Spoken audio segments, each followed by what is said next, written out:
Hello everyone! Today we finally return with the 100k giveaway follow-up. Also, the ship in particular we're featuring is the Halland. It's called the Lapland because I'm actually testing the new upcoming captain Jerzy Świrski. I'm probably completely butchering that pronunciation, but I'm just going to be calling him Jerzy from now on, and he's the upcoming pan-European special captain. Before that though, let me highlight that there is a chance to grab a Poltava from this video. What you need to do is comment Flamu, your in-game name, and what server you play on. And of course you need to be subscribed to the channel. That's probably pretty self-explanatory. I will draw 3 winners at the start of the next video I make. And those 3 winners will each get the Poltava, the tier 7 Soviet premium battleship. Moving on, the Lapland, or well, the Halland. The Halland is of course a very torpedo-focused destroyer. This ship is obviously very close to release, as they have already released the rest of the pan-European DD line. Health pool-wise, pretty underwhelming, 19.2k. And one of its greatest weaknesses is of course the speed. This thing only does 35 knots. With the speed boost and the flag, you can push this to almost 40 knots, but considering the concealment is 6 km and you don't have a smoke, mispositioning can be brutal in this ship. You can get punished extremely hard if you find yourself out of position. The issue with the slowness, the issue with the lack of any way to disengage, you do have AA, with defensive AA, that can be quite strong, as you can see. It's quite effective. But in general, if a tier 10 carrier wants to strike you, and he happens to strike you while you're radared and so forth, so he can actually line up the strike, he will be able to get hits in. However, if you manage to ambush planes, like I did there, which is defensive AA plus sector, and the planes actually spent the entire time on my reinforced sector, then you are very strong against planes. Until, of course, they start breaking it. My torpedoes are out, and the torpedoes are brutally fast, and they completely catch the Smolensk off guard. In fact, he only has time to eat 2 torpedoes before he detonates, which is of course fairly fortunate to me. Although, considering I am running Jerzy, I'd prefer him not to detonate and instead eat more of those torpedoes before he died. Because Jerzy has 2 special abilities. The first one is torpedo related, which obviously makes sense considering he was obviously designed for these pan-European DDs. Namely, every time you land 8 torpedo hits, you gain a 5% torpedo reload boost. And this thing stacks. You can stack it multiple times. I will get into the issues of this perk later. The other perk is if you shoot down 20 planes, you gain 10% AA, continuous AA bonus, which is a fairly easy to achieve, especially if the carrier is focused around you, and moderately useful perk, considering continuous AA is actually one of the more useful forms of AA compared to flak. Now, moving on to Halland. The Halland's torpedoes are of course what you will be launching the most of. You can launch 10 of them. With the new module, you can get them up to 90 knots, which makes them the fastest torpedoes in the game, especially if you add in torpedo acceleration on top. These will become brutally fast. Personally, I think adding torpedo acceleration is a complete waste of points, because it doesn't really change the reaction time required from the targets, whereas on the other hand, it does significantly reduce the fantastic 15-kilometer range. So torpedo acceleration is mostly for the memes, just like running F3 Shima with torpedo acceleration. It's for the memes. In terms of effectiveness, it's quite debatable. I have 7 torpedoes, so obviously I'm trying to fish for another one, not just to cause a permanent flooding, but also to get that first Jerzy buff active. The torpedo DPM though, as I mentioned, it's very pitiful base. It's 64k. But generally you tend to make up with it. The reason why the DPM is so low is mostly because the alpha is so low. The torps hit for about 10.7k each. The gun power is decent. I'm not gonna call it anything special. The fire starting chance is okay, but it's nothing compared to the likes of Harugumo or Daring or any of those. The DPM is 210k. Note that I proc Jersey's perk there, 8 hits, torpedo reload expert talent activated, so that means a 5% reload boost. That's the way the captain works. And the HE DPM of the Halland is 210k. Considering you don't really build for guns, it's okay, but I mean, Daring has 245 without even building for guns. Marceau 254, Harugumo 240.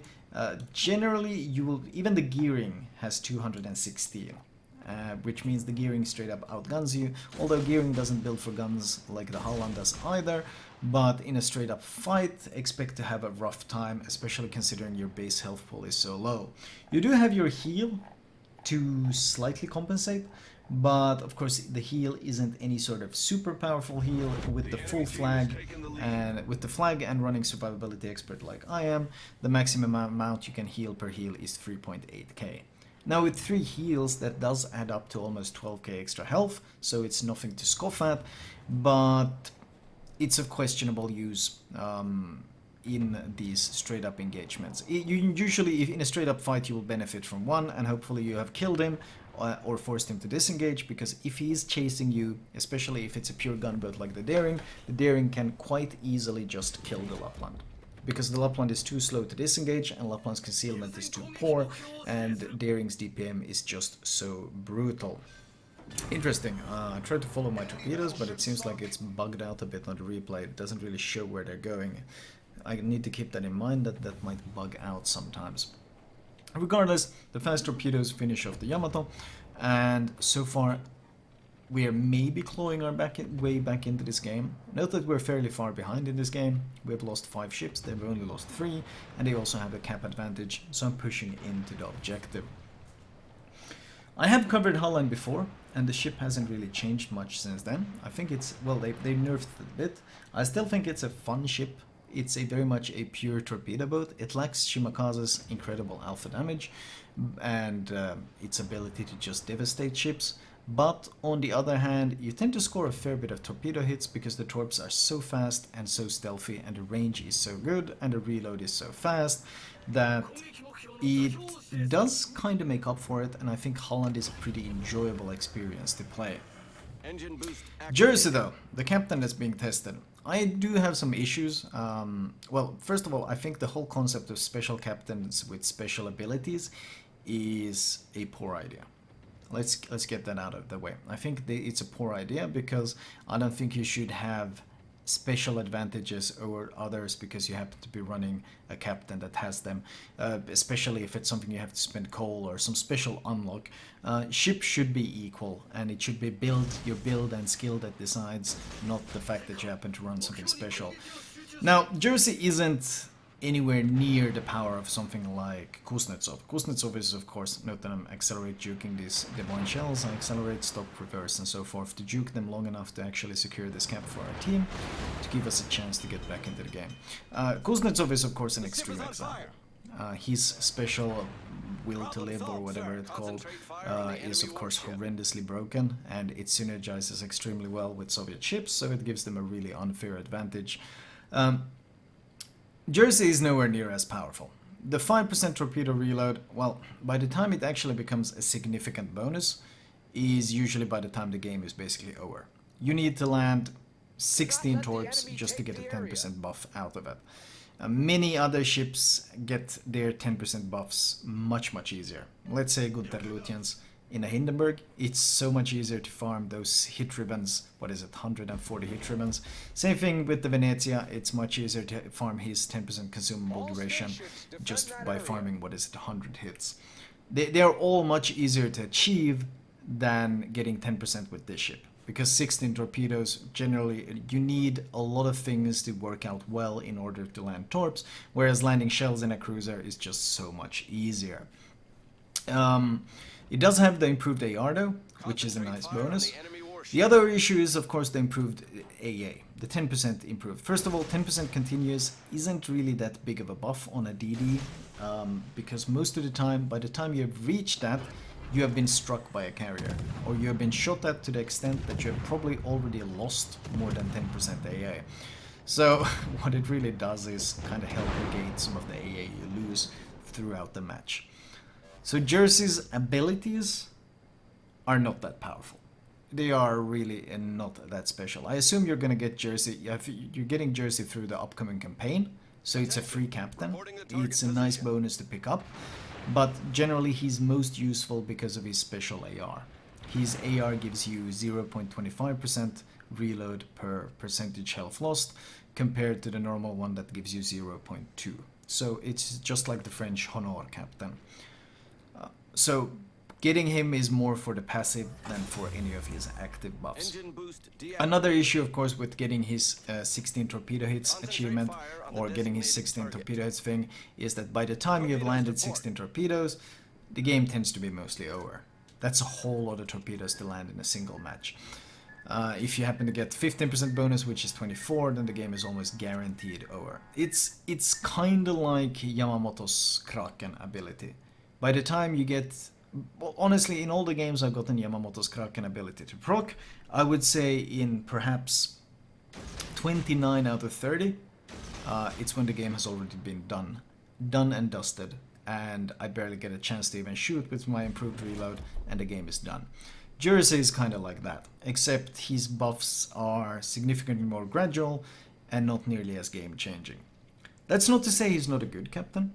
Improved AR, plus of course getting those first 8 torpedo hits is fairly manageable. So what you end up having is just a straight up torpedo DPM increase for not much investment at all. So he's worth picking up and he's worth grinding the campaign for. But I wouldn't put him on the or anywhere near the level of Kuznetzov, of course. In fact, if you're still grinding the campaigns, once again, wow, the camera angle really bugged when I'm landing torps on this Yamamoto. This is kind of, oh, Yamato, that's kind of annoying. Ultimately, he's nowhere near anything like Kuznetsov. I don't think he's anywhere near Gunther Lutyens. In fact, I think he's pretty far away from the likes of Halsey as well. Because Halsey's Confederate perk, Hit Hard, is fairly easy to achieve, and once you do achieve it, it gives you a significant boost. I think it's what was 20% reload, which is extremely noticeable on both cruiser and battleship alike. Jerzy is a good captain, don't get me wrong, and as I said, I don't think special captains should be a thing. And generally I would love to actually see more captains in the way Jerzy is designed, meaning small gradual buffs, and if you really have a monster game, then the captain really starts coming into his own, but the differences are very, very minimal. I would love to see more captains like this, but sadly that is not the state of the game. And well, we got our 16 hits now, so now we finally got a 10% reload buff on our torpedoes. That's how long it took us to get all those torpedo hits. I'm already racked up 175,000 damage before I could even achieve it. I would like to see more captains like this, but considering we have absolutely ridiculous captains, I do have to rate Jerzy as probably one of the less effective ones. He's more useful for the passive than for any of his active abilities. Doesn't make him bad, doesn't make him very special either though. So if you're in the middle of grinding any of the other campaigns, grind them first. Get the likes of Yamamoto first. His passive faster turret reverse is amazing on the Yamato. Get Halsey first. His Confederate perk and the faster expert loader is amazing on the likes of Alaska, Georgia, Montana, Des Moines, all of them. And only once you've grinded all the other campaigns can you start considering Jerzy as a big upgrade. Des Moines is running Hydro. Sadly turns into my torpedoes. That's of course the so-called widespread of these ships.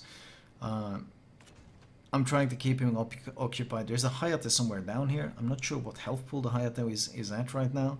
I am a bit worried of being ganged up by the Des Moines and the Hayate because of course Hayate, even though his DPM isn't maybe that impressive, the alpha damage on that ship is quite impressive. I open up on the Des Moines, see if I can get some damage in. The shell velocity, even at 9.6 km, of course, isn't exactly special. At this point you can see my torpedoes reload in roughly 1 minute. This is the combination of AR, the improved AR, and Jerzy's torpedo reload thing proccing twice. So we have managed at this point to get the reload down from what, 76 seconds, 76 and a half, to 60. That is a significant advantage. Don't get me wrong, it is a significant buff compared to what you normally have, but it's not nearly as game-changing, especially on these torpedo boats, as it is on many other ships. And an Alaska with Halsey's proc is monstrous. Stalingrad Moskva with Kuznetzov, fantastic. Generally, the power you gain from this is very minimal.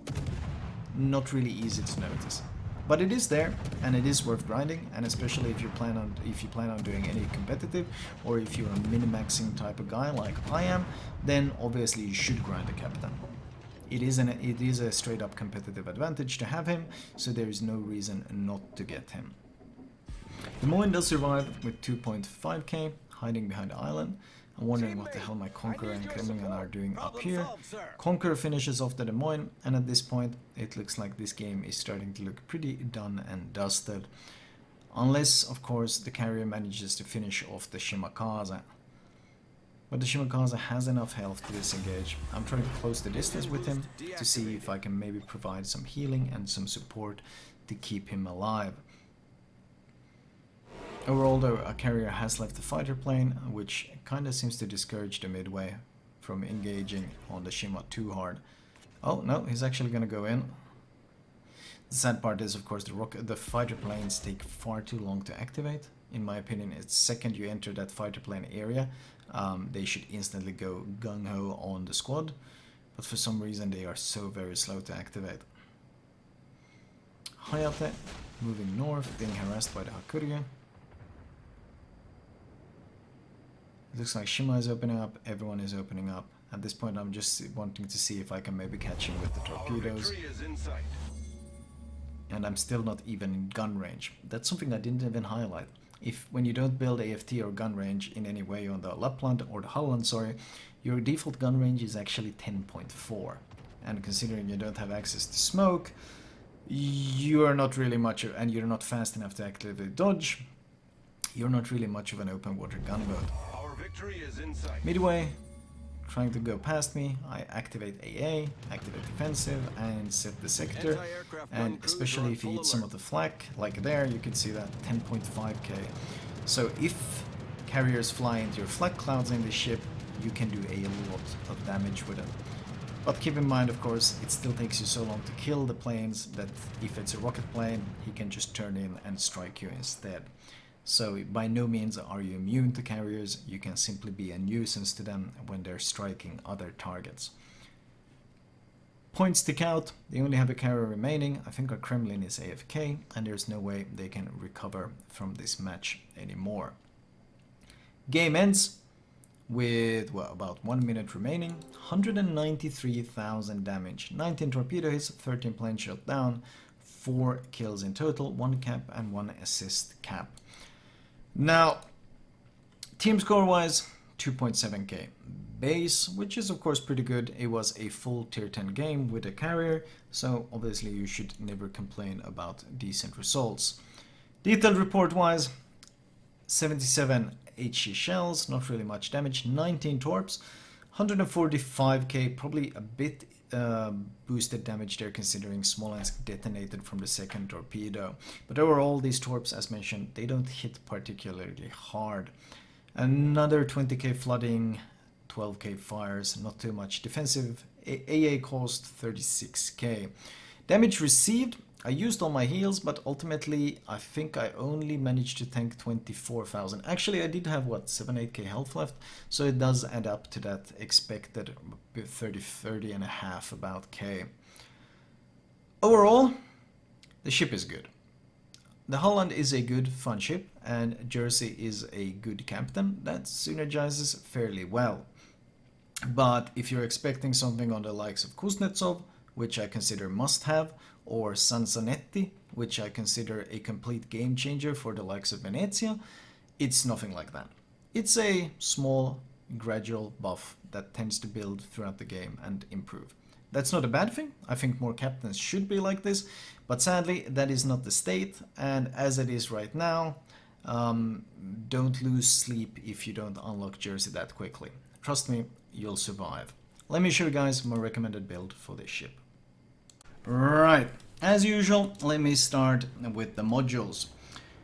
Keep in mind that even though it says Lapland, this is in fact a Halland. We were just given the Lapland version to allow us to test the Jerzy Świrski captain, and I assume the reason why they gave us a separate ship to do this is so that they can separate the test results easier and see just how strong the captain is. Consumable wise, I recommend premium damage con, premium heal, premium speed boost, and finally premium defensive AA. Sadly, defensive AA is in a pretty poor state, so obviously it's the least important of these. Upgrade wise, turret and torpedo survival. Speed boost module, if you don't have it, then engine room protection is amazing on DDs. Third module should be torpedo tube mod 1. So you can boost the torpedo speed up to 90 knots, and of course it gives you additional tube survivability, which is very useful. Faster acceleration, because your rudder shift is already excellent. Concealment and torpedo reload, because as mentioned earlier, this is very integral to your kit. Captain build wise, you start by building survivability, which means priority target, last stand, survivability expert, and concealment expert. Once you have these basics slotted, you build torpedo armament expertise. The 10% reload is actually more useful than AR, which you build later. The reason for this is that AR, of course, only kicks in once you have taken damage, whereas this torpedo armament is effective from the get-go. Once you have both, though, of course, you get a significant boost to reload, especially if you have your Jerzy Świrski because of his improved adrenaline rush, giving you an even better reload. The last 4 points go into RPF to give you better defensive and offensive capacity. Flag wise, detonation flags, especially if you plan on playing any sort of competitive like ranked, followed by speed, since it's one of your great weaknesses, and healing ability, of course. Faster consumable cooldown is great, as is improved fire chance on your guns and improved flooding chance, considering how many torps you're throwing out. The last flag I'd probably put on November Echo 7 or Echo City 7 because, well, AA is a pretty important part of the kit of this ship. And of course I can show you the premium camo for this ship in case you're interested. It looks pretty okay, fairly unique.